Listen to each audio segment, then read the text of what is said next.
Quizás de una manera media burda yo podría decir que los periféricos es todo lo que no es la tarjeta madre.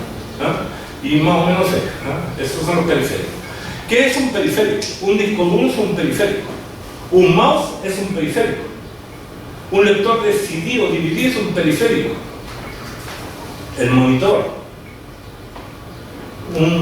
no sé, una tableta digitalizadora, cualquier cosa que me permita a mí ingresar datos o extraer datos desde el computador es un periférico. ¿Ya? Es un periférico.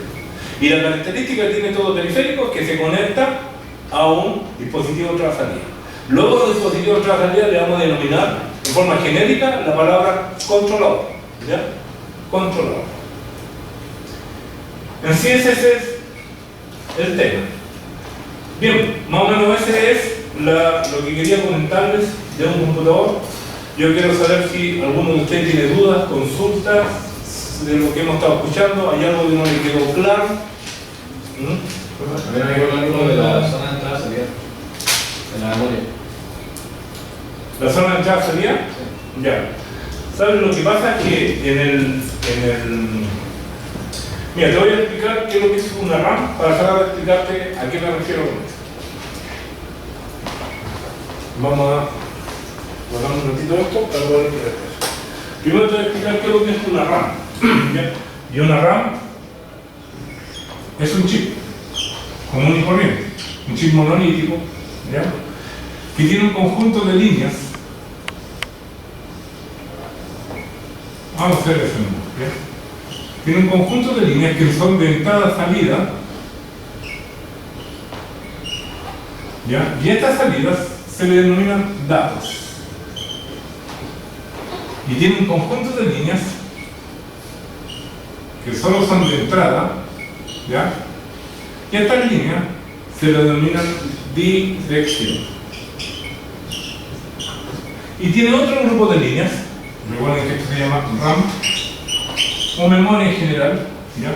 Y tiene un grupo de líneas que también son de entrada, que se le llaman líneas de control. Entonces, una memoria RAM es un chip monolítico que en su interior almacena grupos de 8 bits y que por un lado los contenidos de esos 8 bits los entrega hacia afuera o yo los puedo escribir. Y por otro lado, yo puedo direccionar esos contenidos. Si aquí coloco la dirección, por ejemplo, 15, quiere decir que ahora aquí inmediatamente me va a aparecer lo que tiene en su interior esa dirección 15. Y puedo colocarle un nuevo botón encima, sobreescribir eso que yo estaba haciendo, o puedo simplemente leer y traspasar al otro lado ese dato. ¿Ya? ¿Cómo hago eso? A través de ciertos elementos. Por ejemplo, aquí va a tener una línea que se le denomina por lo general read-write. ¿Ya? Esa línea, yo cuando le diga read a esa línea, es una línea de control, estoy diciendo lea, entonces va a tomar el dato que está acá y lo almacena en su interior. O esa línea de control, yo le voy a colocar un 1 que significa write, y write significa escribe, entonces él va a venir y lo que tiene en su interior lo va a colocar en esa línea que está ahí. Y va a poder ser leído por el elemento, por el CPU o lo que esté allá. Bien, pero esto es un chip nomás, y tiene cierta cualidad, por lo tanto, yo voy a tener un sistema de memoria, y los sistemas de memoria va a haber otro más acá, otro chip más, aquí. Donde yo también otra vez tiene todas estas líneas, de igual manera. Líneas de datos, otra vez tiene líneas de dirección y también tiene líneas de control, o sea, otra vez dirección, otra vez datos y otra vez control. ¿Me entienden?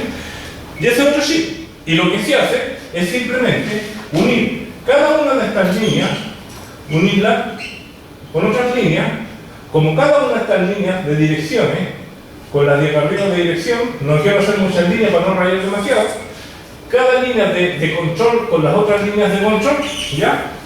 Y el resultado es que todas las líneas de todos esos chips de datos van juntos, por lo tanto reciben juntos la información, todas las líneas de dirección van juntos, por lo tanto reciben juntos la información, y hacen el sistema de memoria, y yo a esa línea finalmente ya no le llamo dirección, le llamo bus de dirección, porque es la línea que me va a llevar las direcciones a todos los chips, ¿ya? Y le llamo bus de datos. Pero aparte de ese espacio de memoria, aquí también se coloca el dispositivo de entrada-salida. El dispositivo de entrada-salida. O sea, aquí se instala, por ejemplo, el USB.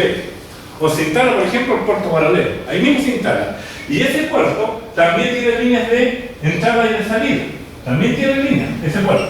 Pero no en memoria. ¿Me entiendes? No en memoria. Esta es la impresora, el puerto paralelo. Que también tiene líneas por la cual se le puede. Y también tiene conectadas esas líneas de datos unas con otras. Y también está conectado al bus. Y también está conectado a las direcciones. También tiene esa dirección y también tiene líneas de control. ¿Qué es lo que sucede entonces? Como forma parte del conjunto de direccionamiento de la memoria, pero no es dirección, entonces el que hacer que escriba un dispositivo en salida es simplemente transferir un dato desde una localidad de memoria a otra localidad de memoria. Solo que cuando está cayendo acá, no está cayendo a una localidad de memoria, sino que está llegando directamente al dispositivo en salida. Y va a ser impreso, va a ser leído, va a ser como corresponde. La pantalla está puesta en una zona de la memoria, por lo tanto, la pantalla yo le escribo cosas a la zona de memoria de la pantalla y como está directamente conectada hacia el controlador, se va hacia la pantalla y aparece en la imagen. Eso, ¿ya? Entonces, cuando yo digo que en la memoria existe la zona de entrada-salida, me estoy refiriendo a que existe una zona de la memoria, del sistema de memoria, en cual están enganchados los dispositivos de entrada-salida, que no son memoria, son dispositivos de entrada-salida, pero funcionan como memoria y eso es lo que permite direccionarlos, permite accesarlos, ¿me entiendes? Eso se llama porque simulan ser una memoria. Digamos que simulan, la verdad que tienen igual comportamiento, no es que estén tratando de esconderse como memoria, pero sí tienen el mismo comportamiento de la memoria. O sea, yo lo direcciono y yo grabo en ellos, yo lo direcciono y yo leo en ellos. Por supuesto que si hay una pantalla, no puedo leer de ellos, puedo escribir nomás en ellos. Y cosas de ese tipo. A eso me refería. Profe, entonces el dispositivo de entrada igual tiene como esas casillas donde va donde almacena claro, también tiene sus localidades, también las almacena. Y ahí el sistema llega a todo eso en esas direcciones y empieza a llegar esos datos y las va almacenando. Lo que hacemos nosotros es marcar la dirección que corresponde. Claro, más adelante a eso le hemos llamado método de acceso de entrada-salida spooling.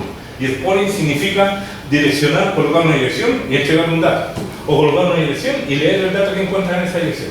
Por ejemplo, ¿cómo yo puedo saber qué está escribiendo un dispositivo que lo conecté por el USB? Yo puedo simplemente direccionar el puerto USB porque tiene dirección de memoria y luego hago un in en leer, leo de esa dirección y simplemente estoy leyendo el dato que está llegando del puerto USB. Por el puerto serial, ¿cómo puedo leer el puerto serial? Es simple, yo simplemente direcciono la localidad de memoria del puerto serial que tiene en RAM y leo, hago un in con la instrucción in, está la out y la in en todos los lenguajes. La out es escribir una localidad de memoria y la in es leer. Y eso yo lo hago directamente y yo no estoy leyendo el puerto serial, el puerto USB, de mi tarjeta de adquisición de datos, de cualquier cosa, o de la pantalla. ¿No?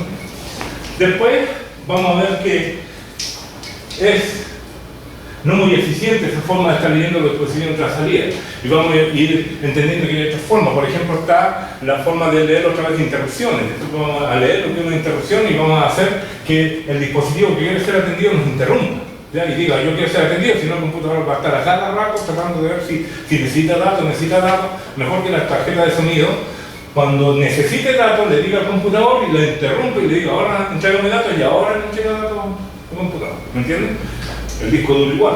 En vez de que esté en todo el rato atendiendo el disco duro, mejor el disco duro cuando vaya a ser atendido, se comunican con el computador y entre los dos tienen por interrupción. Le envío un sistema de interrupciones, el programa que quiere que se atienda el disco duro, y esa interrupción va a hacer que el computador comience a atender.